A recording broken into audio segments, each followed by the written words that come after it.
নরসিংদীর বেলাবতে বাস মাইক্রোবাস সংঘর্ষ, কমপক্ষে 11 জন নিহত, আহত কয়েকজনের অবস্থা আশঙ্কাজনক। দখল, দূষণ আর দুর্নীতিতে মৃত পায় তুরাগ, দায় স্বীকার করলেও দায়িত্ব একা নিতে রাজি নয় পানি উন্নয়ন বোর্ড। বর্ধিত বেতন ভাতা প্রদান সহ বিভিন্ন দাবিতে দ্বিতীয় দিনের মতো কর্মবিরতিতে লাইটারের শ্রমিকরা, চট্টগ্রাম বন্দরে পণ্য পরিবহন বন্ধ। মার্কিন যুক্তরাষ্ট্র সহ বিভিন্ন দেশের হুঁশিয়ারি সত্ত্বেও আবারও মাঝারি দূরত্বের ক্ষেপণাস্ত্র পরীক্ষা চালালো উত্তর কোরিয়া। হায়দ্রাবাদ টেস্টের তৃতীয় দিন শেষে বাংলাদেশের সংগ্রহ 6 উইকেটে 322 রান, ফলো অন এড়াতে চতুর্থ দিনে ব্যাট করছে মুশফিকরা।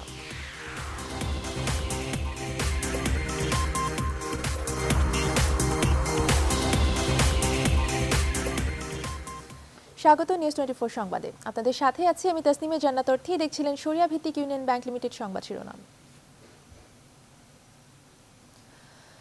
নরসিংদীর বেলাবো উপজেলায় বাস মাইক্রোবাসের সংঘর্ষে 11 জন নিহত হয়েছে। এই দুর্ঘটনায় আহত হয়েছে কয়েকজন। রবিবার সকালে ঢাকা সিলেট মহাসড়কে বেলাবো উপজেলার দড়িকান্দি এলাকায় এই দুর্ঘটনা ঘটে। হাইওয়ে পুলিশ জানায়, সিলেট থেকে ঢাকাগামী অগ্রদূত পরিবহনের যাত্রীবাহী বাসের সাথে এবং ঢাকা থেকে সিলেটগামী মাইক্রোবাসের মুখোমুখি সংঘর্ষ হয়। এতে ঘটনাস্থলেই 11 জন নিহত হয়, তবে নিহতের বেশিরভাগ মাইক্রোবাসের যাত্রী ছিল। আহত যাত্রীদের ভৈরব উপজেলার বিভিন্ন হাসপাতালে নেওয়া হয়েছে।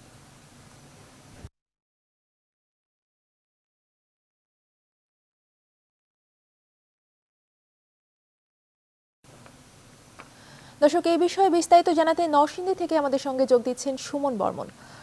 সুমন, দুর্ঘটনাটি সম্পর্কে আপনার কাছে সবশেষ কি তথ্য রয়েছে? আপনি যেমনটি বলছিলেন, হবিগঞ্জ থেকে ঢাকাগামী অগ্রদূত পরিবহনের একটি যাত্রীবাহী বাস দড়িকান্দি বাস স্ট্যান্ড এলাকায় পৌঁছলে বিপরীত দিক থেকে ঢাকা থেকে কিশোরগঞ্জগামী মাইক্রোবাসের সঙ্গে মুখোমুখি সংঘর্ষ হয়। এতে মাইক্রোবাসটি ধুমড়ে মুচড়ে যায় এবং মাইক্রোবাসের থাকা 14 যাত্রীর মধ্যে 11 জন যাত্রী নিহত হয় এবং আহত হয়েছে 3 জন। তাদেরকে ঢাকা মেডিকেল কলেজ হাসপাতালে পাঠানো হয়েছে। আর এই দুর্ঘটনার কারণে প্রথমে মহাসড়কে মহাসড়কে যান চলাচল বন্ধ হয়ে যায়। খবর পেয়ে হাইওয়ে পুলিশ এবং ফায়ার সার্ভিসের কর্মীরা ঘটনাস্থলে পৌঁছে দুর্ঘটনা কবলিত গাড়িগুলোকে মহাসড়ক থেকে সরিয়ে নিলে এখন যান চলাচল স্বাভাবিক হয়েছে।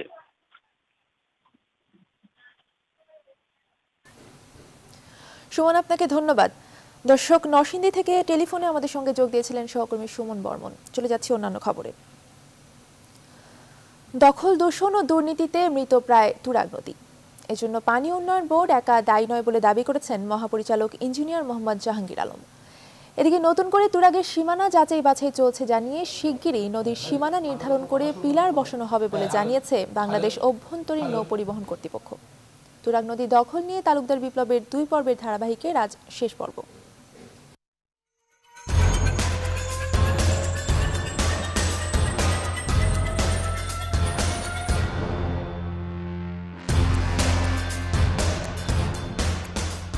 এক সময়ের উত্তাল নদ তুরাগ দখল আর দূষণের কারণে খালে পরিণত হচ্ছে। অভিযোগ রয়েছে, বালির ব্যবসায়ী ছাড়াও কেউ কেউ শিল্প কারখানা ও পার্ক স্থাপনের নামে নিজস্ব জমির বাহিরে তুরাগ ভরাট করছে।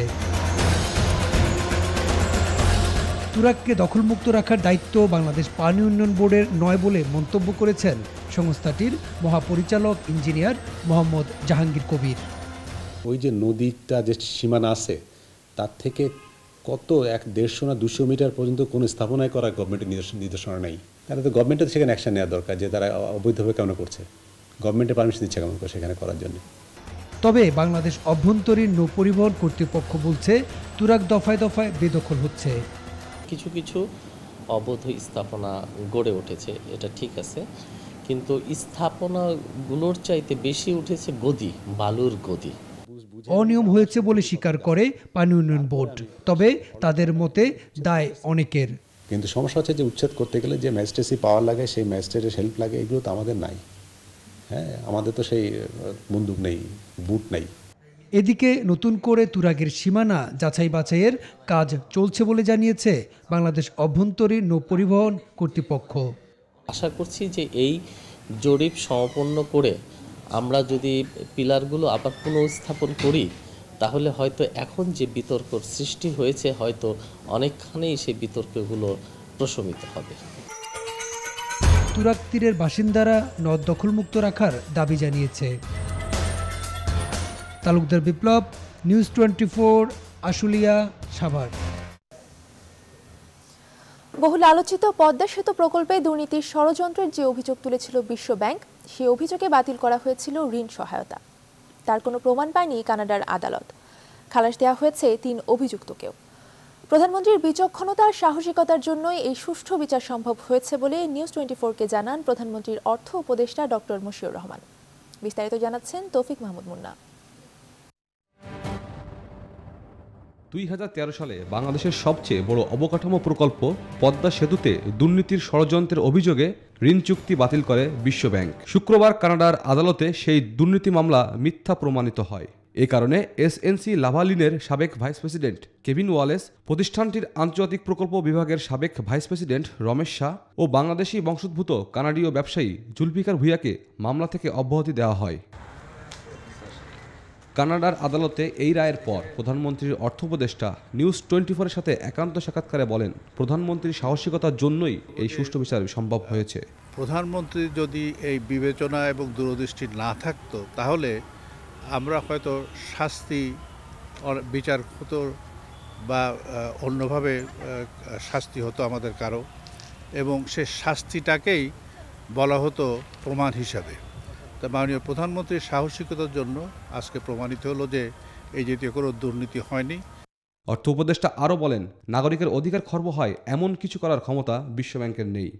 আমার বিশ্বব্যাংকের বিরুদ্ধে যে নালিশ, সেটা হলো এর সাথে সম্পৃক্ত হওয়ার ফলে কিন্তু আমাদের কোর্টের একটা সুপ্রিম কোর্টের রায়, অ্যাপেলেট ডিভিশনের রায় আছে একটি কেসে অ্যাটলিস্ট আমি জানি যে নাগরিকের যে অধিকার, নাগরিকের অধিকার যদি খর্ব হয়, সেই অধিকার খর্ব করার মতো ক্ষমতা বিশ্বব্যাংকের নাই। এ প্রেক্ষিতে প্রধানমন্ত্রী শেখ হাসিনার ছেলে সজীব ওয়াজেদ জয় ফেসবুক পেজে লিখেছেন, কোর্টের ভাষায় এটি ছিল উদ্দেশ্যপ্রণোদিত একটি গুজব। ডক্টর ইউনূস বারবার হিলারি ক্লিন্টনকে তার মায়ের বিরুদ্ধে ব্যবস্থা নেওয়ার অনুরোধ জানায়। তারপর হিলারি বিশ্ব ব্যাংকে পদ্মা সেতুতে অর্থায়ন বন্ধ রাখতে বলেন। এ সময় তিনি ইউনূসের গ্রামীণ ব্যাংকের আশ্রয়ে অবৈধ আয় এবং কর ফাঁকিরও ইঙ্গিত দেন। তৌফিক মাহমুদ মুন্না, নিউজ 24, ঢাকা। বাংলাদেশে 50 লাখেরও বেশি মানুষ মাদকাসক্ত।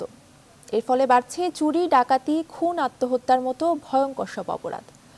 শনিবার রাজধানীর বসুন্ধরা আবাসিক এলাকায় ইস্ট ওয়েস্ট মিডিয়া গ্রুপ লিমিটেডের কনফারেন্স হলে এক গোল টেবিল বৈঠকে বক্তারা এসব তথ্য জানান। বিস্তারিত জানাচ্ছেন লাকমিনা জেসমিন সোমা। মাদকের ভয়াবহ আগ্রাসন বিষয়ে সচেতন করতে দেশের সর্বাধিক প্রচারিত দৈনিক বাংলাদেশ প্রতিদিন এই আলোচনার আয়োজন করে। এতে অংশ নেন শিক্ষক, সাংবাদিক, গবেষক, অভিনেতা, সাংস্কৃতিক ব্যক্তিত্ব, আইন শৃঙ্খলা বাহিনীর সদস্যসহ সংশ্লিষ্ট সরকারি বেসরকারি কর্মকর্তারা। অনুষ্ঠান সঞ্চালনা করেন বাংলাদেশ প্রতিদিনের সম্পাদক ও নিউজ 24-এর সিইও নঈম নিজাম। কিভাবে মাদক বাংলাদেশে অবাধে প্রবেশ করছে, কিভাবে এর বাজারজাত হচ্ছে, কি করে বক্তারা তথ্য প্রমাণ সহ দেশে মাদকের ভয়াবহতা এবং এর নেপথ্যের বিভিন্ন কারণ তুলে ধরেন। ধূমপানের সংখ্যা কিন্তু কমে নাই। গত 2.5 বছরে প্রায় 350 খুন হয়েছে রাজধানীতে শুধুমাত্র ইয়াবা ব্যবসাকে কেন্দ্র করে, এবং এটা আইন শৃঙ্খলা রক্ষাকারী বাহিনী হয় তারা জানে না, অথবা তারা হাইড করতো আমাদের কাছে। মাদক নামের এই কেমিক্যালস এই যে ব্যক্তিত্ব, মেধা, মননের জায়গাটাকে হাইজ্যাক করে ফেলে। ফ্রাস্ট্রেশন থেকে আস্তে আস্তে সামথিং নিউ করতে গিয়ে এগুলি করে আর কি। একটা ফ্যাশন হয়ে গিয়েছে ইয়াবাটা, বিশেষ করে একদম অভিনেতা অভিনেত্রীদের মধ্যে, যেটা খেলে ফিগার সুন্দর রাখা যায়। আজকে ইয়াবা ব্যবসার সাথে আইন প্রণেতারা জড়িত। মাদকের হাত থেকে দেশ ও জাতিকে রক্ষা করতে হলে সরকারের পাশাপাশি ব্যক্তি ও পারিবারিক সচেতনতা দরকার বলে মনে করেন বক্তারা। তাদের মতে সবচেয়ে বেশি দরকার সামাজিক আন্দোলন। এটা সমাজের সকল স্টেক হোল্ডারদেরকে নিয়ে একটা সামাজিক আন্দোলন সৃষ্টি করে এবং একটা জনমত সৃষ্টি করে এটাকে আমাদের অবশ্যই রুখতে হবে। প্রতিটা বছর যদি 49 থেকে 50,000 নতুন কেস হয়, তাহলে তো এই যারা অপরাধী আছে তাদের কোনো পানিশমেন্ট তেমন একটা হচ্ছে না। একটা ইনস্টিটিউশন করতে হবে প্রত্যেক গ্রামে, যেখানে ভিডিও গেম খেলবে, যেখানে ভালো সিনেমা দেখাবে। আমার মতো কাজী হায়াতের মতো 17 কোটিতে ওয়ান অ্যান্ড অনলি পেজ বিদ্রোহ করতে হবে, বলতে হবে কি চাই। এখানে দুটো জায়গা আছে, একটা হচ্ছে গণসচেতনতার জায়গা, পরিবারের জায়গা, আত্মীয়তার জায়গা। আমাদের সেই জায়গাটায় ফিরে যেতে হবে। আমাদের সকলকেই অভিভাবকের ভূমিকা পালন করতে হবে। মাদক মুক্ত একটি সমাজ যদি থাকে, সেই সমাজে অপরাধ প্রধানতা কত শূন্যের কোঠায় নেমে আসতে পারে তার ছাপ 1400 বছর আগে রাসূল সাল্লাল্লাহু আলাইহি ওয়াসাল্লাম রেখে গেছেন। মাদকের মতো অন্য সামাজিক সমস্যাগুলো নিয়েও বাংলাদেশ প্রতিদিন ও নিউজ 24 ভবিষ্যতে রাজধানীর পাশাপাশি দেশের বিভিন্ন জেলায় মতবিনিময়ের আয়োজন করবে বলে জানান সম্পাদক ও সিইও নঈম নিজাম। সবার মতামত নেব আমরা কি করে আমরা কাজগুলো করতে পারি। আমরা মাদক সহ অন্যান্য সামাজিক সমস্যাগুলো একসঙ্গে কাজ করা, আমাদের যেই প্রবলেমগুলো প্রত্যেকটা জেলা শহরে এখন উপনীত, আমরা সেগুলোর উপর কাজ করে লাইভ ব্রডকাস্ট করবো প্রতি সপ্তাহে আমরা একবার করে। আমরা সেরকম একটা পদক্ষেপ নিচ্ছি এবং এটা শুরু হলো, এটা আমরা ঢাকা দিয়ে আমরা ক্রমান্বয়ে সারা বাংলাদেশে করবো সেটা। লাকমিনা জেসমিন সোমা, নিউজ 24, ঢাকা। বর্ধিত বেতন ভাতা প্রদান সহ বিভিন্ন দাবিতে চট্টগ্রামে কর্মবিরতি অব্যাহত রেখেছে লাইটারডের শ্রমিক ইউনিয়ন। এ বিষয়ে বিস্তারিত জানাতে চট্টগ্রাম থেকে যোগ দিচ্ছেন সহকর্মী নয়ন বড়ুয়া। জয়, বন্দরে ধর্মঘটের কি প্রভাব পড়েছে?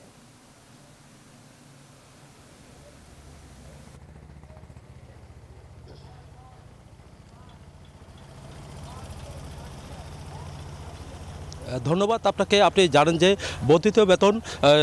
বর্ধিত বেতন প্রদানের দাবিতে কিন্তু শ্রমিকরা, লাইটারের জাহাজ শ্রমিকরা ধর্মঘট দ্বিতীয় দিনের মতো ধর্মঘট তারা অব্যাহত রেখেছেন। আপনি অবশ্যই লক্ষ্য করছেন, আমরা দেখাতেও চেষ্টা করছি। আমি কর্ণফুলী নদীর পাশে আছি, কিন্তু এখানে অনেক লাইটারের জাহাজ কিন্তু অলস সময় কাটাচ্ছেন। কিন্তু এখানে যারা শ্রমিকরা আছেন তারা অলস সময় কাটাচ্ছেন, তারা পণ্য খালাস করার যে কথা ছিল সেই পণ্য খালাস থেকে তারা বিরত রয়েছেন। আমরা অনেক শ্রমিকদের সাথে আমরা কথা বলেছি, তারা বলছেন তাদের সরকার ঘোষিত যে বেতন দেওয়ার কথা ছিল তারা মালিকরা কিন্তু, জাহাজের মালিকরা কিন্তু সেই বেতন না দেওয়ার কারণে তারা ধর্মঘট অব্যাহত রেখেছেন। আমার পাশে রয়েছেন অনেক শ্রমিক নেতারা রয়েছেন, আমরা একটু কথা বলতে চাই আসলে তাদের সাথে, তারা কেন এই ধর্মঘটটা ডাক দিয়েছে। আমরা ধর্মঘটটা ডাক দিয়েছি আমাদের সাথে আগে আমরা যে আন্দোলনগুলো করেছিলাম আমাদের বেতন বৃদ্ধির জন্য, সেই আন্দোলনের একটা ফসল এসেছে 2016 সরকারিভাবে গেজেট প্রকাশিত হয়েছে।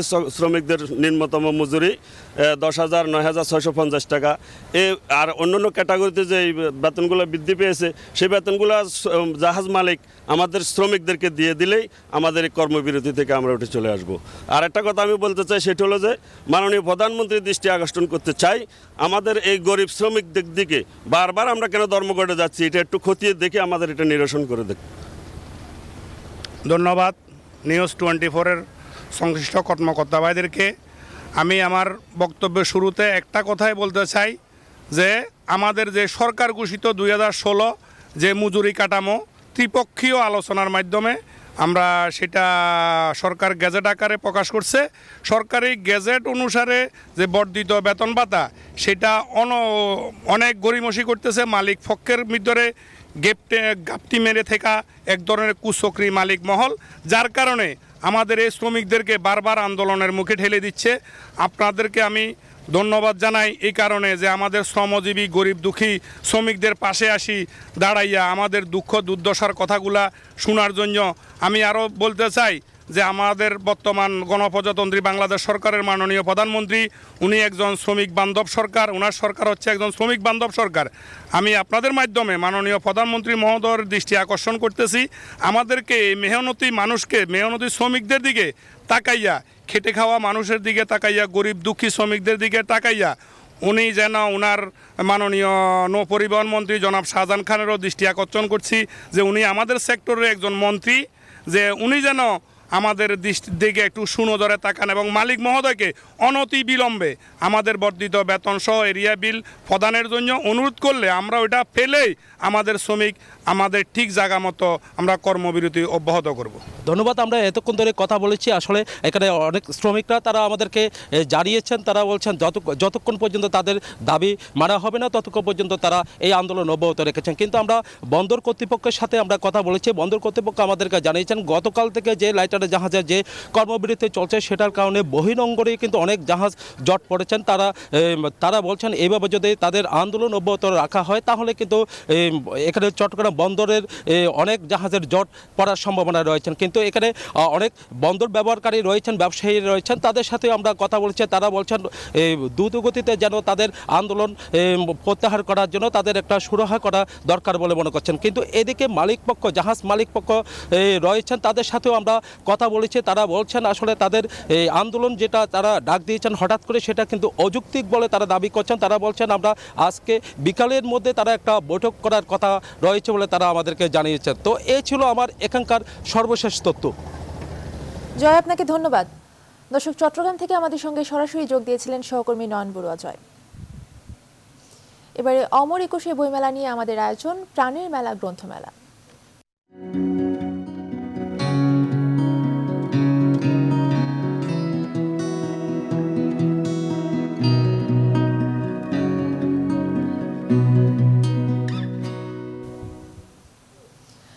একশো ১৪৪ ধারা ভঙ্গ করতেই হবে, এই সিদ্ধান্তে অনড় ছিলেন ভাষা সৈনিক আব্দুল মতিন। শেষমেশ তার সভাপতিত্বেই ৫২-র ২১শে ফেব্রুয়ারি ১৪৪ ধারা ভঙ্গের সিদ্ধান্ত হয়। ১৯৪৮ সালে মোহাম্মদ আলী জিন্নাহর সামনে ভাষা মতিনই প্রথম উর্দুকে রাষ্ট্রভাষা করার প্রতিবাদ জানায়। দেশের এই সূর্য সন্তানকে রাষ্ট্রীয় মর্যাদায় সমাহিত না করায় এবং দেরিতে ২১শে পদক দেয়ায় ক্ষোভ জানায় তার পরিবারের সদস্যরা। দেখুন অন্তরা বিশ্বাসের প্রতিবেদন। কার্জন হল, যেখানে ১৯৪৮ সালের সমাবর্তনে পাকিস্তানের গভর্নর জেনারেল মোহাম্মদ আলী জিন্নাহ ভাষণ দেন। বলেন, উর্দুই হবে পাকিস্তানের একমাত্র রাষ্ট্রভাষা।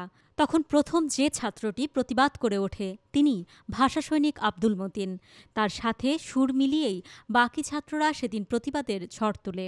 উর্দুই হবে একমাত্র রাষ্ট্রভাষা এইটা বলে ভাষণ দেয়। তখনই সে চেয়ারের উপরে উঠে নো নো বলে চিৎকার করে, সাথে সাথে সব ছাত্ররা প্রতিবাদ করে নো নো বলে। শিক্ষার্থীদের সংগঠন ঢাকা বিশ্ববিদ্যালয় রাষ্ট্রভাষা সংগ্রাম কমিটির আহ্বায়ক ছিলেন ভাষা সৈনিক আব্দুল মতিন। ১৯৫২ সালের ২১শে ফেব্রুয়ারি কলা ভবনের ঐতিহাসিক ছাত্র সভায় তার সভাপতিত্বেই ১৪৪ ধারা ভঙ্গের সিদ্ধান্ত হয়। এরপর গ্রেপ্তার হন ভাষা মতিন। জীবদ্দশায় নানা আন্দোলনে যুক্ত থাকার দায়ে ৫ দফায় ১০ বছর জেল খাটেন তিনি। ২০১৪ সালে ৮৮ বছর বয়সে মারা যান এই ভাষা সৈনিক। মৃত্যুর আগের শেষ ১৭ বছর ভুগেছেন হৃদরোগ সহ নানা অসুখে। জেলখানায় অত্যাচারের স্মৃতি শেষ জীবনে তাকে মানসিকভাবে খানিকটা বিপর্যস্ত করে ফেলে বলে জানান তার সহধর্মিণী। রাত্রিবেলায় চিৎকার করতেছে, বিছানার থেকে উঠে এসে চেয়ারে বসে চিৎকার করতেছে, আমাকে মেরে ফেলো, আমাকে মেরে ফেলো, আমি আব্দুল মতিন, আমাকে মারো না। সেগুলি এরকম করে নিজেকে ধরে রেখে বলছে আমাকে মারো না, আমি আব্দুল মতিন, আমি আব্দুল মতিন, দেখো আমাকে মেরে ফেললো বলে চিৎকার করতেছে। আমি উঠে এসে বলছি কী হয়েছে? বলছে দেখো না আমাকে পুলিশ মারতেছে। ভাষা আন্দোলন ছিল বাংলার স্বাধীনতার বীজ।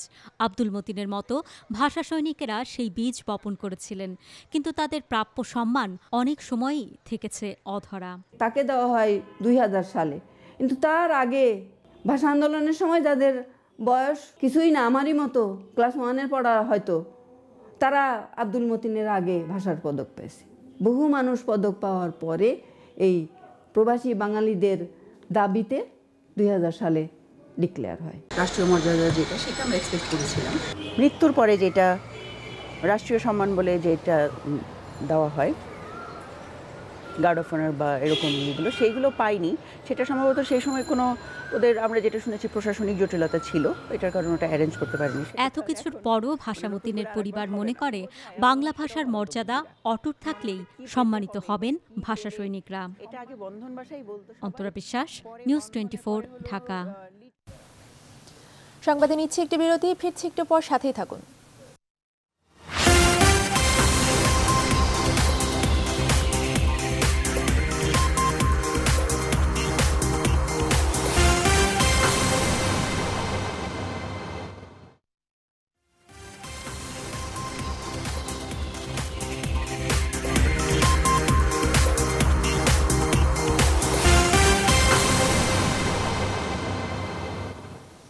আবার স্বাগত, দেখছেন নিউজ 24 সংবাদ। নিম্নমানের সামগ্রী ব্যবহার করে চলছে রাজধানীর মিরপুর সেকশন ৬D ব্লক এলাকার সড়কের ড্রেন নির্মাণ কাজ। কাজের তদারকি ঠিকমতো না হওয়ায় কিছুটা অনিয়মিত হচ্ছে বলে স্বীকার করেন ঠিকাদারি প্রতিষ্ঠানের ইঞ্জিনিয়ার। বিস্তারিত থাকছে তালুকদার বিপ্লবের রিপোর্টে। ঢাকা উত্তর সিটি কর্পোরেশনের বৃহৎ প্রকল্পের আওতায় রাজধানীর মিরপুর এলাকার আশেপাশে চলছে রাস্তা উন্নয়ন ও ড্রেন নির্মাণ কাজ। তবে রাস্তা উন্নয়নের কিছুটা দুর্ভোগ মেনে নিলেও নিম্নমানের সামগ্রী ব্যবহারের অভিযোগ উঠেছে ঠিকাদারি প্রতিষ্ঠানের বিরুদ্ধে। দায়সারা গোছের কাজের মান নিয়েও প্রশ্ন তুলছেন স্থানীয়রা। আদা করা যদি সিমেন্ট হয় সেটা তো আমরা বলতে পারবো না, সেটা আমাদের বলার অধিকারও নাই। সিমেন্ট আর বালি মিক্স করে যেটা নাকি আস্তর দেয় সেটা না করে তারা নর্মালভাবে দিয়ে উপরে উঠে ফেলতেছে। ইটাটা প্রথম পানিতে ভিজায় রাখা দরকার ছিল, একদিন পানিতে ভিজায় রাখার পর তারপরে দিন ব্যবহার করলে এটা পুক্ত হতো। সত্যতা খুঁজতে গিয়ে প্রমাণও মিলে যায়। কার নির্দেশে এসব হচ্ছে জানতে চাইলে জবাবে সময়ের অভাব বলে জানালেন মিস্ত্রি। পানি শর্ট আছে এখানে, এই যে কম। কিসের পানি দিচ্ছেন এগুলোতে? এখানে আমাদের যে লাইনে যে পানিটা রানিং চলতেছে ওই পানিটা মাটির থেকে বেরিয়েছে, ওইখানের ওই পানিটি ব্যবহার। লাইনের পানিটার ভিতরে আপনার অনেক লবণ আছে না? হ্যাঁ, লবণ আছে। লবণের পানিটা দিলে আর ওইটার জন্য ক্ষতি না? একটু ক্ষতিকর। এসব অনিয়মের বিষয়ে টেলিফোনে জানতে চাইলে ঠিকাদারি প্রতিষ্ঠানের মালিক দুষলেন ইঞ্জিনিয়ারকে।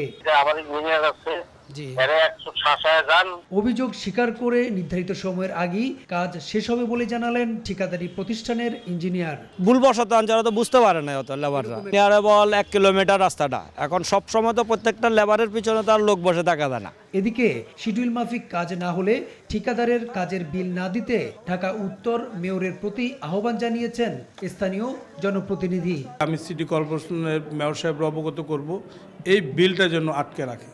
আমরা এটা টেস্ট করে সিটি কর্পোরেশনের মাধ্যমে যারা ইঞ্জিনিয়ার আছে তারা টেস্ট করে যেন তাদের বিলটা যেন দেওয়া হয়। টেকসই রাস্তা ও ড্রেন নির্মাণ নিশ্চিত করতে মিরপুর এলাকার প্রতিটি রাস্তা বুয়েটের ইঞ্জিনিয়ার দ্বারা পরীক্ষা করার দাবি মিরপুরবাসীর। তালুকদার বিপ্লব, নিউজ 24, ঢাকা। শিক্ষাঙ্গনকে আরও বেশি শিক্ষা বান্ধব করে গড়ে তোলার আহ্বান জানালেন ঢাকা দক্ষিণ সিটি কর্পোরেশনের মেয়র সাইদ খোকন। শনিবার সন্ধ্যায় রাজধানী international convention city Bashundhara play pen স্কুলের 40 বছর পূর্তি উপলক্ষে আয়োজিত অনুষ্ঠানে তিনি এই আহ্বান জানান। একই সাথে প্লে পেন স্কুলটির পরিবেশ পরিচ্ছন্ন রাখার প্রতিও শিক্ষকদের মনোযোগী হতে বলেন দক্ষিণের মেয়র। প্রতিষ্ঠানের শিক্ষক শিক্ষার্থী সহ অভিভাবকদের উপস্থিতিতে সারা দিন ব্যাপী অনুষ্ঠিত হয় নানা আয়োজন।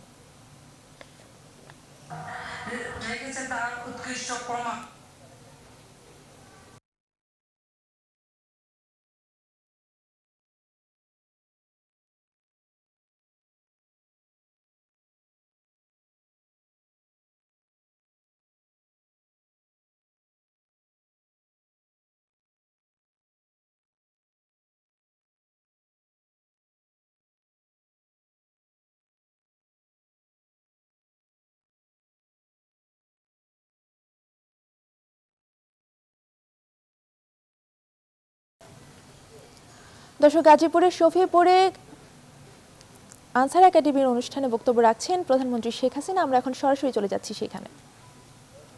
রাইফেলই প্রথম মুক্তি বাহিনীর অস্ত্র হিসেবে ব্যবহার করা হয়েছিল, কাজে আমি এই বাহিনীকে সবসময় স্মরণ করি। এবং আমি আরেকটি জিনিস লক্ষ্য করেছি, স্বাধীনতার পর থেকে এ পর্যন্ত প্রতিটি ক্ষেত্রে এই বাহিনীর সদস্যরা অত্যন্ত দক্ষতা ও সফলতার পরিচয় দিয়েছে। বিশেষ করে আমাদের দেশে যখন কোনো সমস্যা দেখা দেয়, আমরা দেখেছি 2013, 2014 এবং 2015 সালে, বিশেষ করে 2014 সালে নির্বাচন ঠেকানোর নামে বিএনপি জামাত জোট যেভাবে অগ্নিসন্ত্রাস শুরু করেছিল, তারা সেই রেলগাড়িতে আগুন দেওয়া, রেল লাইন উপরে ফেলে দেওয়া, ফিশ প্লেট তুলে ফেলে দেওয়া, বাসে আগুন, গাড়িতে আগুন, সড়ক কেটে ফেলা, গাছ কেটে ফেলা, মানুষকে আগুন দিয়ে পুড়িয়ে পুড়িয়ে নিরীহ মানুষ হত্যা করা, এই ধরনের যে কর্মকাণ্ড, সন্ত্রাসী কর্মকাণ্ড তারা শুরু করেছিল, সেই কর্মকাণ্ডকে প্রতিরোধ করা এবং জনগণের জানমাল রক্ষায় আমাদের আনসার বিডিবি বিরাট দায়িত্ব পালন করেছিলেন। বিশেষ করে অপারেশন রেল রক্ষা, এটা অত্যন্ত গুরুত্বপূর্ণ ছিল।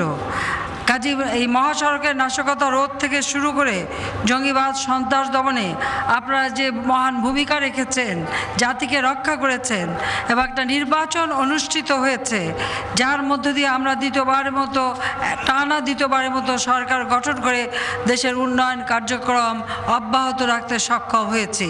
সেজন্য আমি আপনাদেরকে আন্তরিক ধন্যবাদ জানাচ্ছি, অভিনন্দন জানাচ্ছি। আমাদের প্রতিটি নির্বাচনে আপনারা বলিষ্ঠ ভূমিকা রাখেন এবং আইন শৃঙ্খলা রক্ষা করা থেকে শুরু করে জনগণের ভোটাধিকার রক্ষায় আপনাদের ভূমিকা অপরিসীম। আনসার ভিডিপি সদস্যগণ সরকারি উন্নয়ন অগ্রযাত্রার গুরুত্বপূর্ণ অংশীদার বাংলাদেশ আনসার ও গ্রাম প্রতিরক্ষা বাহিনী। বিশেষ করে শিল্প, কলকারখানা, সমুদ্র বন্দর, বিমানবন্দরের নিরাপত্তায় প্রায় অর্ধলক্ষাধিক আনসার সদস্যরা সর্বদা উপস্থিত থেকে দেশের অর্থনীতির চাকাকে গতিশীল রেখেছেন, নিরাপদ রেখেছেন। তাছাড়া বিমানবন্দর নিরাপত্তায় গঠিত এভিয়েশন সিকিউরিটিতে এই আনসার বাহিনীর গুরুত্বপূর্ণ ভূমিকা রয়েছে। সেই সাথে সাথে এই বাহিনী বিভিন্ন নিরাপত্তায়, বিশেষ করে আমাদের যেমন কূটনৈতিক পাড়া, সেখানকার নিরাপত্তা থেকে শুরু করে বিভিন্ন ব্যবসায়িক প্রতিষ্ঠান, বিভিন্ন সরকারি বেসরকারি ব্যবসা প্রতিষ্ঠান থেকে শুরু করে বিভিন্ন জায়গায় কিন্তু আজকাল সকলেই আনসার বাহিনীকে নিচ্ছে নিরাপত্তার জন্য। আমরা লক্ষ্য করেছি যে এই সব ক্ষেত্রে আপনাদের যে ভূমিকা অত্যন্ত বলিষ্ঠ ভূমিকা। বিশেষ করে জঙ্গিবাদ সন্ত্রাস এটা শুধু বাংলাদেশে নয়, সারা বিশ্বব্যাপী একটা সমস্যা। আপনারা যারা বিশেষ করে আনসার ভিডিপি আপনারা গ্রামে গঞ্জে বসবাস করেন, এই ধরনের অপকর্মের সঙ্গে যারা জড়িত থাকে, সন্ত্রাস জঙ্গিবাদের সাথে অথবা মাদকাসক্তির সাথে যারা জড়িত, মাদক পাচার, মাদক ব্যবহার, মাদক সরবরাহ অথবা মাদকাসক্তি, আপনারা পারেন এই ক্ষেত্রে বিশাল ভূমিকা রাখতে, যাতে আমাদের ছেলেমেয়েরা এই মাদকাসক্তিতে না জড়ায়, জঙ্গিবাদ সন্ত্রাসের সাথে না জড়ায়। এ ব্যাপারে আপনাদেরও একটা ভূমিকা রাখতে হবে, মানুষের ভিতরে সচেতনতা সৃষ্টি করা এবং এটা প্রতিরোধ করে শান্তি শৃঙ্খলা বজায় রাখায় বিশেষ ভূমিকা আপনারা রাখবেন, সেটাই আমরা চাই। প্রিয় কর্মকর্তা কর্মচারীবৃন্দ, ৯৮ সালে আওয়ামী লীগ সরকার ক্ষমতা, ৯৬ সালে আওয়ামী লীগ সরকার গঠন করি আমরা। কারণ আপনারা জানেন ১৯৭৫ সালে বাংলাদেশের প্রথম রাষ্ট্রপতি জাতির পিতা বঙ্গবন্ধু শেখ মুজিবুর রহমানকে নির্মমভাবে হত্যা করা হয় এবং এরপর ২৫ বছর আওয়ামী লীগ সরকারে আসতে পারেনি। আমি আমার ছোট বোন বিদেশে ছিলাম দেখে বেঁচে গিয়েছিলাম। আমার পরিবারের সকল সদস্যকে নির্মমভাবে হত্যা করা হয়েছিল। ২১ বছর পরে যখন সরকার গঠন করি, বাংলাদেশের জনগণের আর্থসামাজিক উন্নয়নে কাজ করে এবং প্রতিটি প্রতিষ্ঠানকে একটি স্বাধীন বাংলার উপযুক্ত প্রতিষ্ঠান হিসেবে প্রতিষ্ঠিত করবার পদক্ষেপ নেই এবং ৯৮ সালেই আমরা বাংলাদেশের একটি রাষ্ট্রের সর্বোচ্চ সম্মান জাতীয় পতাকা আপনাদেরকে আমরা প্রদান করেছিলাম। সেই সাথে সাথে আপনাদের দীর্ঘদিনের যে প্রত্যাশা ছিল, আপনাদের বিশেষ করে আমাদের ব্যাটালিয়ন আনসারদের চাকরি, সেটা তখন ১৫ বছর থেকে শুরু, সেখান থেকে আস্তে আস্তে ১২ বছর ধীরে ধীরে পর্যায়ক্রমিকভাবে কমিয়ে আমরা ৯ বছর এবং এখন ৯ থেকে ৬ বছরের পূর্ণতা সাপেক্ষে স্থায়ী বিষয়টি ইতিমধ্যে আইনটি আমরা অনুমোদন দিয়েছি। কাজে সে আইনটাও হয়ে যাবে, এখন 6 বছরেই আপনারা পূর্ণ স্থায়ী হতে পারবেন। সে পদক্ষেপ ইতিমধ্যে আমরা নিয়েছি এবং আইন আমরা অনুমোদন দিয়েছি। ক্যাবিনেট অনুমোদন হয়ে গেছে, ইনশাআল্লাহ আমরা পাশ করে দেব। এছাড়া আপনাদের সুযোগ সুবিধা ও কল্যাণ প্রতি বছরই বিভিন্নভাবে আমরা বৃদ্ধি করছি। গত বছর 15টি মডেল আনসার ব্যাটালিয়ন সদর দপ্তর নির্মাণের ঘোষণা দেওয়া হয়েছিল। ইতিমধ্যে 5টির কাজ সম্পন্ন হয়েছে, বাকিগুলি কাজ চলমান রয়েছে। প্রতি বছর আপনাদের দৃষ্টান্তমূলক কর্তব্যপরায়ণতা ও সাহসিকতা স্বীকৃতিস্বরূপ যে পদক প্রদান করা হচ্ছে, এই পদক প্রদানও কিন্তু আওয়ামী লীগ সরকারই প্রবর্তন করেছে। কাজে এবার আরও যারা পদক পেয়েছেন, আমি আপনাদের সবাইকে অভিনন্দন জানাই। সম্প্রতি অস্থায়ী ব্যাটালিয়ন আনসার, অঙ্গীভূত আনসার, হিল আনসার, পিডিপি দলনেতা দলনেত্রীদের ভাতাদি উল্লেখযোগ্য হারে আমরা বৃদ্ধি করে দিয়েছি। তৃণমূল পর্যায়ে বিডিপি দলনেতা দলনেত্রীদের পদসংখ্যা ৮,৫০০ জন থেকে ১৫,২৪৮ জনে উন্নীত করা হয়েছে। শহর এলাকায় সাংগঠনিক কার্যক্রম জোরদার করার লক্ষ্যে ওয়ার্ড দলনেতা ও দলনেত্রীর পদও বৃদ্ধি করা হচ্ছে। বাংলাদেশ আনসার ও গ্রাম প্রতিরক্ষা বাহিনীর সাহসিকতা কর্মদক্ষতা বর্তমানে সর্বজন স্বীকৃত।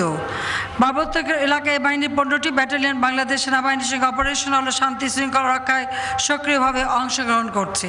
বিশেষ করে উপমহাদেশের প্রথম পূর্ণাঙ্গ 2টি মহিলা ব্যাটালিয়নের সদস্যগণ দেশের সীমান্তে নাশকতা রোধ এবং অবৈধ চোরাচালান দমনে জাতীয় গোয়েন্দা সংস্থা র্যাবের দায়িত্ব পালন করছে, যা সত্যি প্রশংসনীয়। দেশের দক্ষিণ পশ্চিমাঞ্চলে সন্ত্রাস দমনে রয়েছে বাহিনীর সক্রিয় ভূমিকা। সারাটি দেশে 24টি ব্যাটালিয়নের মোতায়েনকৃত সদস্য পুলিশ, র্যাব, বিজিবি ও ডিজিএফআই এর সঙ্গে জাতীয় সংসদ ভবন, নির্বাচন কমিশন, সচিবালয়ের মতো গুরুত্বপূর্ণ স্থানসমূহ নিরাপত্তার দায়িত্ব পালন করছেন। তাছাড়া মোবাইল কোর্ট পরিচালনায় সহযোগিতা করছেন। আপনাদের গৃহীত পদক্ষেপে আজকে আমরা দেশের শান্তি শৃঙ্খলা রক্ষায় সমর্থ হয়েছি। প্রিয় সদস্যগণ, কর্মমুখী ও কারিগরি প্রশিক্ষণের মাধ্যমে যুব সম্পদকে কর্মদক্ষ করে গড়ে তোলা এ বাহিনীর একটি গুরুত্বপূর্ণ কাজ। এ বাহিনীর সদস্যগণ বর্তমানে যুগের চাহিদার সঙ্গে তাল মিলে মানসম্মত প্রশিক্ষণ গ্রহণ করছেন এবং কর্মসংস্থানের মাধ্যমে দেশের বেকার সমস্যা সমাধানে গুরুত্বপূর্ণ অবদান রাখছেন। আমি এটা জেনে আনন্দিত যে সম্প্রতি এই সময় এ বাহিনীর কর্মকর্তাগণ বাংলাদেশ সেনাবাহিনীর বিভিন্ন প্রশিক্ষণ প্রতিষ্ঠান সহ দেশে বিদেশে উচ্চতর প্রশিক্ষণ কার্যক্রমেও অংশগ্রহণ করছেন। আয় বৃদ্ধিমূলক কার্যক্রমের মাধ্যমে স্বনির্ভরতা অর্জনের ক্ষেত্রে এ বাহিনী সারা দেশে এক বিশাল পরিবর্তন সূচনা করেছে। এই কার্যক্রম বাস্তবায়নের জন্য প্রতিষ্ঠা করা হয়েছে আনসার বিটিভি উন্নয়ন ব্যাংক।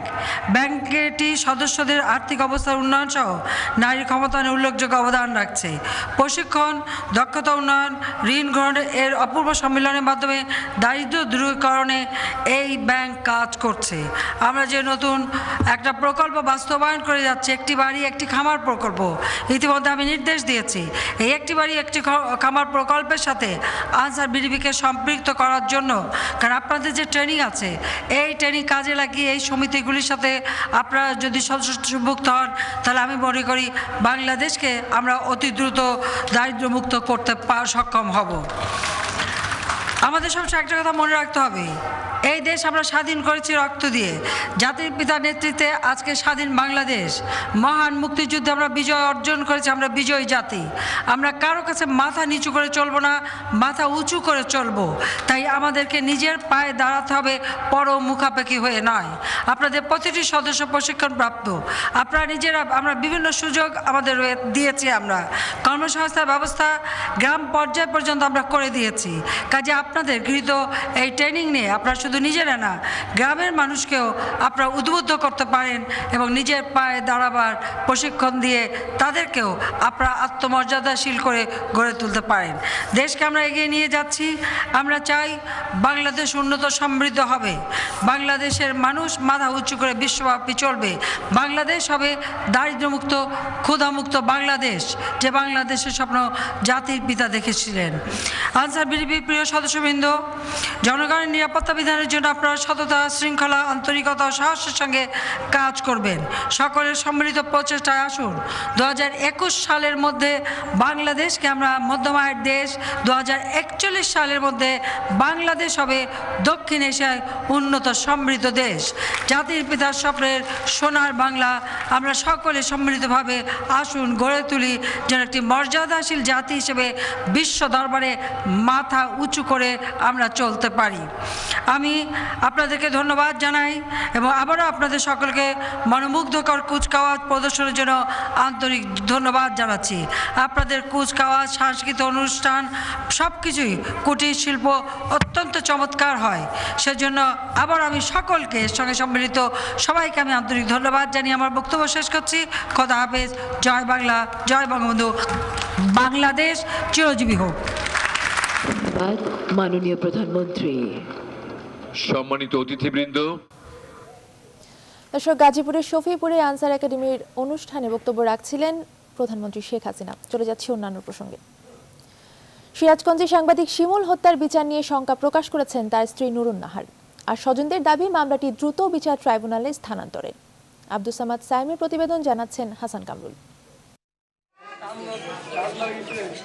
গেল বৃহস্পতিবার দুপুরে সিরাজগঞ্জের শাহজাদপুরে আওয়ামী লীগের দুই গ্রুপের সংঘর্ষ চলাকালে গুলিবিদ্ধ হয়ে মারা যান সাংবাদিক শিমুল। এ নিয়ে সারা দেশে বিক্ষোভে ফেটে পড়েন গণমাধ্যম কর্মীরা।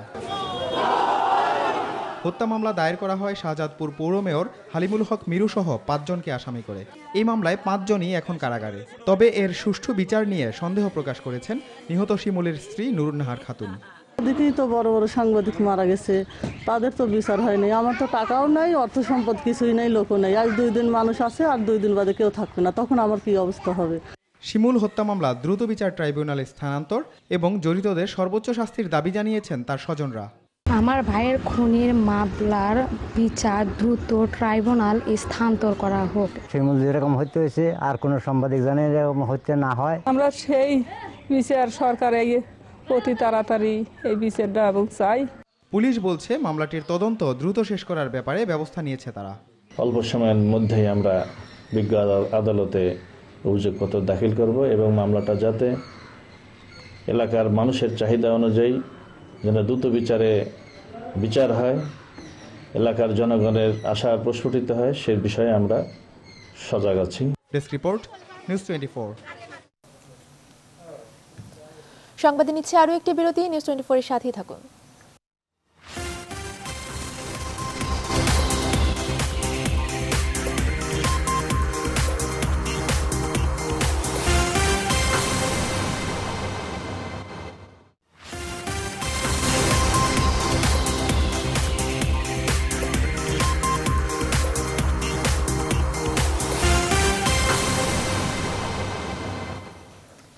আবারও স্বাগত, দেখছেন নিউজ 24 সংবাদ। কুড়িগ্রামে ধরলা নদীর ভাঙন ঠেকাতে স্বেচ্ছাশ্রমে বাঁশের পাইলিং তৈরি করছে গ্রামবাসী। দীর্ঘদিন থেকে নদী ভাঙন মোকাবেলায় পানি উন্নয়ন বোর্ড কার্যকর ব্যবস্থা না নেয় নিজেরাই এমন উদ্যোগ নিয়েছেন। তবে বরাদ্দ না থাকায় কোনো কিছু করতে পারছে না পানি উন্নয়ন বোর্ড। কুড়িগ্রাম প্রতিনিধির তথ্য ছবিতে দেখুন ডেস্ক রিপোর্ট। শুষ্ক মৌসুমে ধরলার ভাঙনে নিঃস্ব হচ্ছে কুড়িগ্রাম সদর উপজেলার ভোগডাঙ্গা ইউনিয়নের 10টি গ্রামের মানুষ। প্রায় 12 কিলোমিটার জুড়ে ভাঙনে বিলীন হচ্ছে ঘরবাড়ি ও ফসলি জমি। হুমকির মুখে স্কুল, বাজার, ইউনিয়ন পরিষদ ভবন। এ অবস্থায় নিজেরাই বাঁশের পাইলিং দিয়ে নদীর ভাঙন ঠেকাতে কাজ করছে এলাকাবাসী। মানুষের থাকা খাওয়া চলা ফিরে খুব কষ্ট হয়েছে। ধরলা নদীর ভাঙন ছোট হচ্ছে, আমার বাড়ি ঘর সব শেষ হয়ে গেছে, বাড়ি করবার কোনো জায়গা নাই। এলাকার গ্রামবাসীর মানুষ ময়মুরুব্বী সবাইকে নিয়ে বুঝ পরামর্শ করিয়া আমরা স্থানীয় বাস কাটিয়া 30টা গ্রামের বাস আমরা হাত পাতে নিয়ে আমরা এই বাসগুলো আনিয়ে আমরা এইভাবে বসা লাগছি। এদিকে নদী ভাঙন ঠেকাতে কিছু পয়েন্ট চিহ্নিত করে মন্ত্রণালয় পাঠিয়েছে পানি উন্নয়ন বোর্ড। ভোগডাঙ্গা ইউনিয়নের পাটেশ্বরীতে ওখানকার স্থানীয় লোকজন ওরা আমার কাছে আসছিল, ওরা নিজেরা বাঁশ বল্লি দিয়ে অস্থায়ীভাবে তারা ভাঙন প্রতিরোধের চেষ্টা চালাচ্ছে। আমাদের তরফ থেকে আমরা কারিগরি সহায়তা দিয়েছি এবং আমরা আশা করি আমরা বোর্ড বরাদ্দ পেলে ওই জায়গাগুলোতে আমরা কাজ শুরু করতে পারবো। ধরলার ভাঙন ঠেকাতে স্থানীয়দের পাশাপাশি সরকারিভাবে দ্রুত পদক্ষেপ নেওয়ার দাবি ভুক্তভোগীদের। Desk report, news 24। এবারে ফার্স্ট সিকিউরিটি ইসলামী ব্যাংক অর্থ বাণিজ্য সংবাদ।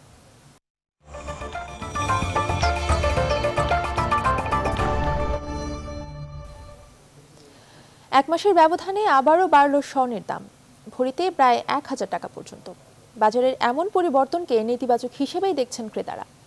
আর বিক্রেতারা বলছেন আন্তর্জাতিক বাজারের সাথে সামঞ্জস্য রাখতেই দাম বাড়ানো হয়েছে। বিস্তারিত থাকছে হাবিবা আফরোজের প্রতিবেদনে। নতুন বছরে প্রায় 1 মাসের ব্যবধানে দ্বিতীয় দফায় বাড়ল স্বর্ণের দাম। বৃহস্পতিবার বাংলাদেশ জুয়েলার্স সমিতি বাজুস মানভেদে ভরিতে 992 টাকা পর্যন্ত স্বর্ণের দাম নির্ধারণ করেছে। নতুন মূল্য অনুযায়ী সবচেয়ে ভালো মানের 22 ক্যারেট প্রতি ভরি স্বর্ণের বর্তমান দাম 47,064 টাকা, আর 21 ক্যারেটের প্রতি ভরি স্বর্ণ 44,965 টাকা, 18 ক্যারেটের প্রতি ভরি স্বর্ণ 39,483 টাকা। এছাড়া সনাতন পদ্ধতির প্রতি ভরি স্বর্ণ বিক্রি হচ্ছে 25,661 টাকায়। ক্রেতারা বলছেন সাধ্যের বাইরে চলে যাওয়ায় দিন দিন কঠিন হয়ে পড়ছে গহনা কেনা। গোল্ডের দাম বেড়ে গেলে তো আমাদের জন্য অনেক সমস্যা। বারবার গোল্ডের দাম বাড়লে তো আমাদের জন্য সমস্যা, আমাদের জন্য প্রবলেম। মানে আমাদের যদি কোনো একটা কিছু কিনতে যাচ্ছি এটা হয়তো কিনতে পারতেছি না। তবে স্বর্ণের দাম বাড়ায় মিশ্র প্রতিক্রিয়া রয়েছে বিক্রেতাদের মাঝে। আমাদের মূলত টার্গেট কমে যাচ্ছে, বেচাকেনাটা কম হচ্ছে। বাড়ার কারণে হয়তো কিছু কিছু কাস্টমার চিন্তা ভাবনা করে আপনার হয়তো আরও সামনে বাড়তে পারে, যার কেনার ইচ্ছা কিছুদিন পরে সে আগেই কিনে ফেলে। আন্তর্জাতিক বাজারের সাথে সামঞ্জস্য রেখেই স্বর্ণের দাম বাড়ে বলে জানান বাজুসের এই সদস্য। ইন্টারন্যাশনাল মার্কেটে গোল্ডের দাম বৃদ্ধি হওয়ার কারণেই আমাদের এখানে দাম বাড়ানো হয় আর কি। আর আপনার এই দাম বাড়লে যে কাস্টমার কম হয় তা না, দাম বাড়লে আর কাস্টমার বেশি আসে আর কি। মানুষ মনে করে কি যে এই তো দাম বেড়ে যাচ্ছে, তাড়াতাড়ি করে কিনে তাড়াতাড়ি করে কিছু কিনে আর কি। আর স্বর্ণের দাম বাড়লেও অপরিবর্তিত রয়েছে রূপার দাম। 21 ক্যারেটের প্রতি ভরি রূপা বর্তমানে বিক্রি হচ্ছে 1108 টাকায়। হাবিবা আফরোজ, নিউজ 24, ঢাকা। সংবাদে নিচ্ছে আরও একটি বিরতি, আমাদের সাথেই থাকুন।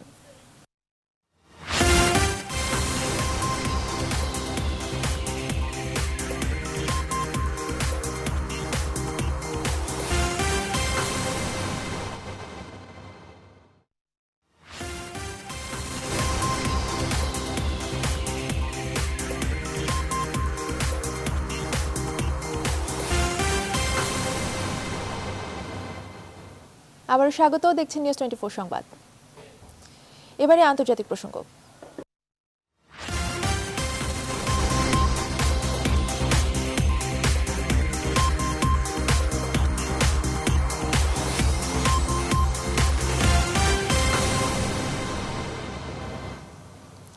এত নিষেধাজ্ঞা, এত হুমকি, তা সত্ত্বেও আবারও ক্ষেপণাস্ত্র পরীক্ষা চালিয়েছে উত্তর কোরিয়া। তবে এবারের ক্ষেপণাস্ত্রের ধরন এখন পর্যন্ত জানা যায়নি। বিস্তারিত কিছু না জানালেও প্রতিরক্ষা মন্ত্রণালয়ের বরাত দিয়ে প্রতিবেশী রাষ্ট্র দক্ষিণ কোরিয়ার ইয়োনহ্যাপ সংবাদ সংস্থা জানিয়েছে, স্থানীয় সময় শনিবার সন্ধ্যা 7:55-তে জাপান সাগর অভিমুখে এই পরীক্ষা চালায় পিয়ংইয়ং। গেল জানুয়ারিতে অবশ্য দেশটির নেতা কিম জং উন ঘোষণা দিয়েছিলেন পরমাণু অস্ত্র বহনকারী দূরপাল্লার ক্ষেপণাস্ত্র পরীক্ষা বন্ধ করেছে তারা। জাতিসংঘের নিষেধাজ্ঞা সত্ত্বেও গেল বছর বেশ কয়েকটি পারমাণবিক পরীক্ষা চালায় পিয়ংইয়ং। আন্তর্জাতিক মহল মনে করছে বারংবার পিয়ংইয়ংয়ের এই ধরনের পারমাণবিক অস্ত্র কিংবা ক্ষেপণাস্ত্র পরীক্ষা এই অঞ্চলের জন্য হুমকি স্বরূপ। সম্প্রতি মার্কিন নতুন প্রতিরক্ষা মন্ত্রী জেমস ম্যাট্রিস দক্ষিণ কোরিয়া সফরকালে হুঁশিয়ারি দেন, উত্তর কোরিয়া যদি কোনো ধরনের পারমাণবিক পরীক্ষা চালায় তার কার্যকর এবং কড়া জবাব দেওয়া হবে।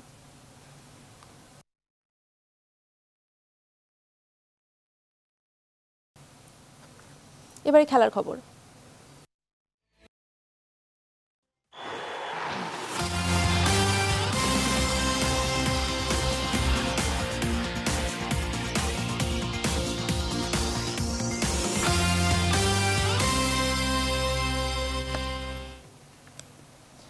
হায়দ্রাবাদ টেস্টে ফলো অন এড়ানোর লক্ষ্য নিয়ে চতুর্থ দিনে ব্যাট করছে বাংলাদেশ। গতকালের করা 6 উইকেটে 322 রান নিয়ে চতুর্থ দিন শুরু করে 81 রানে অপরাজিত থাকা মুশফিক ও 51 রানে অপরাজিত থাকা মিরাজ। শেষ খবর পাওয়া পর্যন্ত টাইগারদের স্কোর দাঁড়িয়েছে 7 উইকেটে 339। তৃতীয় দিনের শুরুটা ভালো না হলেও শেষ ভাগে উজ্জ্বল ছিল টাইগারদের ব্যাট। দিনের শুরুতেই তামিম ইকবালের দুর্ভাগ্যজনক রান আউট, এরপর মমিনুল ও মাহমুদুল্লাহ রিয়াদের উইকেট ব্যাকফুট নিয়ে যায় বাংলাদেশকে।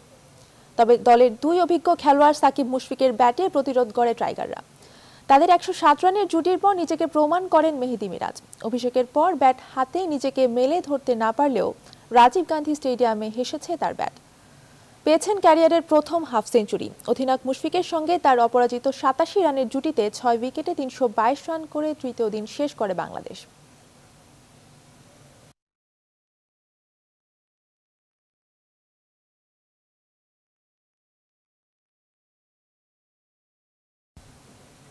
সংবাদ শেষ করব, তার আগে শিরোনামগুলো জানিয়ে দিচ্ছি আরও একবার।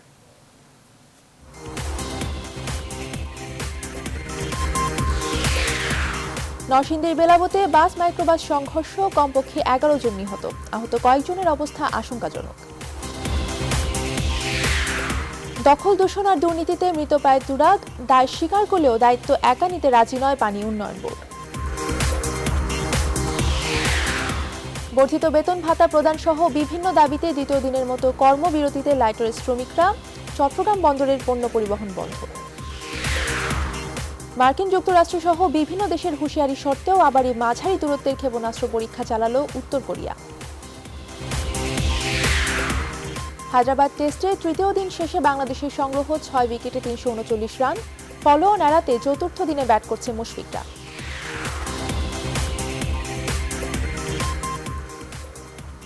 এই ছিল এখনকার আয়োজন। এতক্ষণ সাথে থাকার জন্য সবাইকে ধন্যবাদ।